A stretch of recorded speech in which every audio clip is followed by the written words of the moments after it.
అనుకున్నదే అయింది. శంకర్ తన మార్కుని గేమ్ చేంజర్ మీద వేయడంలో ఫెయిల్ అయ్యారు. కార్తిక్ సుబ్బరాజ్ ఇచ్చిన స్టోరీలో దమ్ముంది, కానీ అనవసరమైన లవ్ స్టోరీని ఇన్వాల్వ్ చేయడం, దానికోసం రాసుకున్న ఎపిసోడ్స్ సరిగ్గా వర్కౌట్ అవ్వలేదు. దీనివల్ల ఆడియన్స్ డిస్కనెక్ట్ అయిపోతారు. ప్లాట్ లైన్ వచ్చేసి సొంత జిల్లాకి కలెక్టర్ గా వచ్చిన రామ్ నందన్ ఇల్లీగల్ గా కట్టిన కట్టడాలకు చెక్ పెడుతూ ఉంటాడు. ఓవైపు పెంచిన తండ్రి సత్యమూర్తి ఎప్పుడు చనిపోతాడా అని ఎదురు చూసే మోపిదేవితో రామ్ నందన్ వార్ స్టార్ట్ అవుతుంది. రామ్ నందన్ పై కేసు పెట్టి కలెక్టర్ జాబ్ తీసివేస్తే ఎవ్వరూ ఎక్స్పెక్ట్ చేయని రేంజ్ లో పొలిటికల్ ఎంట్రీ ఇస్తాడు.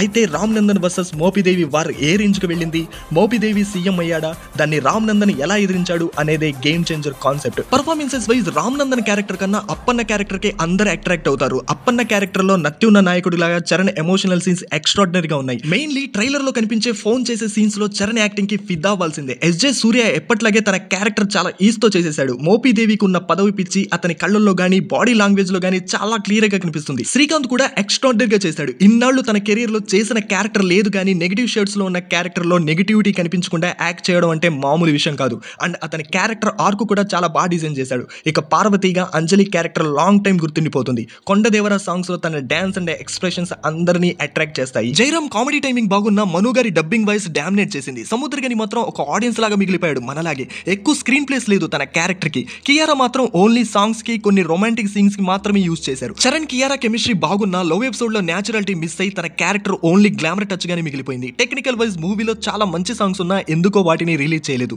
మేబీ ఇది ఒక బిజినెస్ స్ట్రాటజీ అయి ఉంటుంది. నా ఫేవరెట్ అండ్ అందరి ఫేవరెట్ సాంగ్ అయిన నానా హైరానా సాంగ్ కూడా మూవీలోంచి తీసేయడం అనేది సాడ్ థింగ్. బట్ తమన్ మాత్రం మూవీకి తన 100% బెస్ట్ ఇచ్చాడు. సాంగ్స్ గానీ బీజం తో గానీ మూవీని నెక్స్ట్ లెవెల్ కి తీసుకుని వెళ్ళాడు. కాకపోతే కొన్ని సాంగ్స్ ప్లేస్మెంట్ వర్కౌట్ అవ్వలేదు, కానీ కొండదేవర సాంగ్ సెకండ్ హాఫ్ కి మంచి జోష్ ఇచ్చింది. అండ్ క్యాపరాప సాంగ్ లో చరణ్ డాన్స్ మూమెంట్స్ కూడా చాలా బాగున్నాయి. అలాగే సినిమాటోగ్రఫీ తిరు వరకు మూవీకి మెయిన్ స్ట్రెంత్. రోబోటిక్ కెమెరాని ఎలివేషన్ షాట్స్ కోసం యూస్ చేసిన స్టైల్ చాలా బాగుంది. రీసెంట్ టైమ్స్ లో రోబోటిక్ కెమెరాని ఎక్కువ సీన్స్ కోసం గేమ్ చేంజర్ లోనే యూస్ చేశారని చెప్పాలి.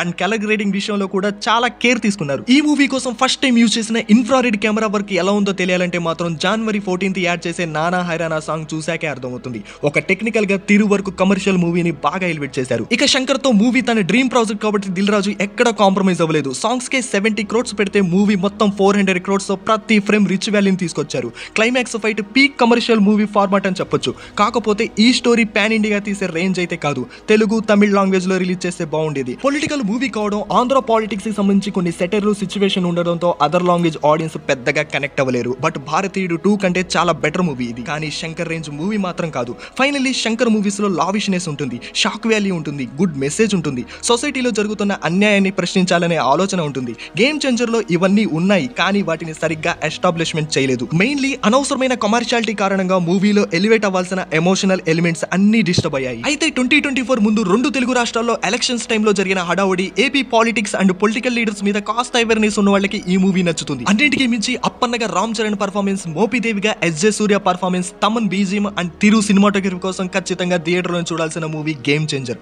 సో చూసిన తర్వాత మీ ఫీలింగ్ ఏంటో కామెంట్ చేయండి. సబ్స్క్రైబ్ చేసుకోవడం మర్చిపోకండి. Unpredictable.